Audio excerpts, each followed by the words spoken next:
এরকম করতে করতে প্রায় মানে 1 বছর চলে গেছে। তো আমরা কেউ কারোর সাথে কখনো কথা বলি না, সেও তাকায় থাকে, আমিও তাকায় থাকি। 1 বছর পরে তার ভাই আমার জন্মদিনে আমার জন্য একটা গিফট নিয়ে আসছে, একটা ক্যাসেট। আর গাছে হয় না আমাদের বারান্দায় বা ছাদে লাগাইলে যে অন্যরকম একটু হয় না, গোলাপগুলো দেখতে, কিনা গোলাপগুলো তো খুব সুন্দর হয়, ওই রকম 2টা ফুল দিয়ে পাঠাইছে। তো এনে বলছে যে বড় ভাইয়া দিছে তোমার জন্য।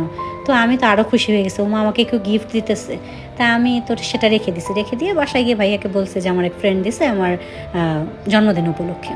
তো আমরা গান টান শুনছি, ফুল কোথায় গেছে কে জানে, এটা নিয়ে তো আমার কোনো মাথা ব্যথা নেই, আমাকে তো গিফট দিছে, এটাতেই আমি অনেক খুশি।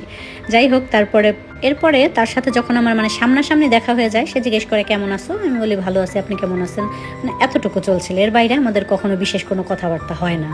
তারপরে এমন চলতে চলতে তো আমার এসএসসির পরীক্ষা দিলাম আমি।